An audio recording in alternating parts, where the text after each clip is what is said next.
नमस्कार। आज हम हिंदू परंपरा की एक बहुत ही शक्तिशाली कथा में उतरने वाले हैं।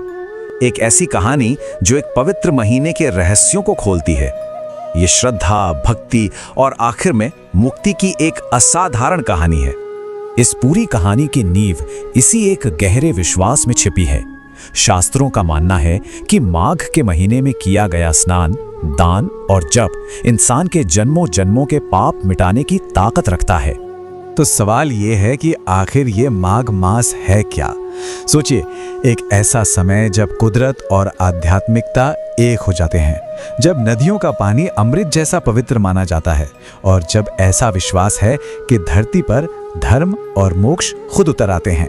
तो चलिए अब सीधे कहानी के दिल में चलते हैं और मिलते हैं इसके मुख्य किरदार से और उसकी सबसे बड़ी कमजोरी से। बात बहुत पुरानी है। धर्मपुर नाम का एक खुशहाल राज्य था जिस पर राजा वीरसेन राज करता था।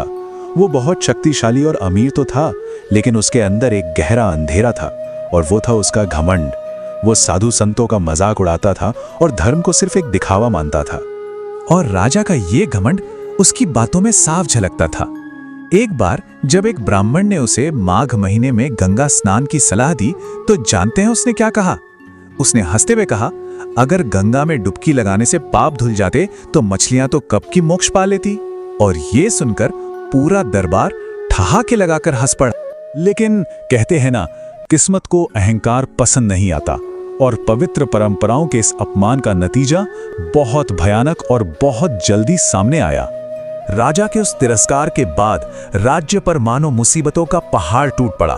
बारिश होनी बंद हो गई, खेत बंजर हो गए और एक भयानक महामारी ने पूरे राज्य को अपनी चपेट में ले लिया।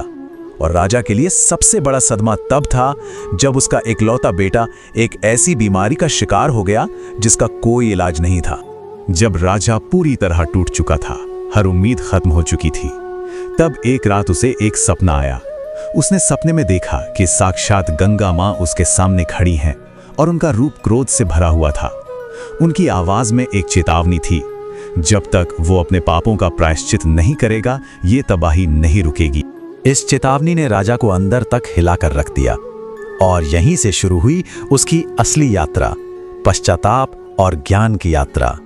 राजा ने अपना भेष बदला और एक ज्ञानी ऋषि के पास पहुंचा। वो उनके पैरों में गिर गया और अपनी सारी कहानी बताई। लेकिन ऋषि का जवाब देखिए, उन्होंने उसकी निराशा को एक नई दिशा दे दी। उन्होंने कहा, राजन, ये विनाश नहीं है, ये तुम्हारे लिए एक मौका है खुद को बदलने का। ऋषि ने राजा को माघ व्रत का रहस्य समझाया। और यह सिर्फ कोई पूजा पाठ नहीं था, ये एक पूरी प्रक्रिया थी अंदर से बदलने की। ब्रह्म मुहूर्त में स्नान करना, बिना किसी स्वार्थ के दान देना, भगवान विष्णु का ध्यान करना और सबसे बड़ी चुनौती, अपने घमंड को, अपने मैं को पूरी तरह से मिटा देना। राजा ने कांपते हुए व्रत शुरू किया। पहले दिन जब गंगा का बर्फीला पानी उसके शरीर से टकराया तो उसे बहुत कष्ट हुआ, लेकिन जैसे ही उसने डुबकी लगाई, एक अजीब सी शांति ने उसके मन को घेर लिया। शायद जिंदगी में पहली बार उसका अहंकार पिघलना शुरू हुआ था। लेकिन रुकिए, कहानी अभी खत्म नहीं हुई है, क्योंकि ये कहानी हमें दिखाती है कि माघ मास की बदलने वाली शक्ति सिर्फ राजाओं तक सीमित नहीं है, ये हर किसी के लिए है। अब कहानी में एक और किरदार आता है। उसी शहर में कालू नाम का एक कसाई रहता था, जिसका जीवन पाप से भरा था। जरा सोचिए, एक तरफ सोने के सिंहासन पर बैठा राजा और दूसरी तरफ एक आम इंसान, दो बिल्कुल अलग दुनिया, लेकिन किस्मत उन्हें एक ही धागे से जोड़ने वाली थी।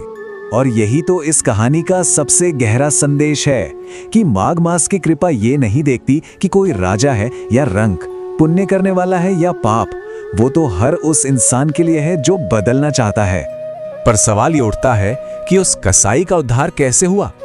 शास्त्र कहते हैं कि माघ के महीने में किया गया एक छोटा सा अच्छा काम भी करोड़ों गुना फल देता है। कालू ने तो बस अनजाने में माघ की महिमा सुन ली थी और बस उन कुछ शब्दों ने ही उसके दिल में एक क्रांति ला दी। 10 मिलियन गुना, ये नंबर हमें एहसास कराता है कि इस महीने की शक्ति कितनी जबरदस्त है। यहां भक्ति का एक छोटा सा बीज भी अनंत गुना फल दे सकता है। और फिर वो दिन आया, माघ पूर्णिमा का दिन। राजा के पश्चाताप का चमत्कार हुआ। उसका बेटा पूरी तरह से ठीक हो गया। सूखी धरती पर अमृत की बूंदें बरसने लगीं और राज्य में एक बार फिर से सुख और शांति लौट आई। कहानी के अंत में गंगा के किनारे खुद भगवान विष्णु प्रकट हुए और उन्होंने राजा को इस महीने का असली सार समझाया। उन्होंने कहा, माघ मास भोग का नहीं, त्याग का महीना है, अहंकार का नहीं, सेवा का। तो इस कहानी की सीख आज भी उतनी ही सच्ची है। पहली, कि ये महीना सिर्फ शरीर को नहीं बल्कि मन को साफ करने का है। दूसरी, कि दया और भक्ति के छोटे छोटे कामों में भी बहुत बड़ी ताकत होती है। और सबसे जरूरी बात, असली शांति अपना अहंकार छोड़ने में ही है। और ये कहानी हमें एक गहरे सवाल के साथ छोड़ जाती है। अगर इस महीने को जानना जीवन के रहस्य को जानने जैसा है, तो सोचने वाली बात यह है कि आज की इस भागदौड़ भरी जिंदगी में ये महीना किसी के लिए क्या नए अर्थ और क्या नए रहस्य खोल सकता है।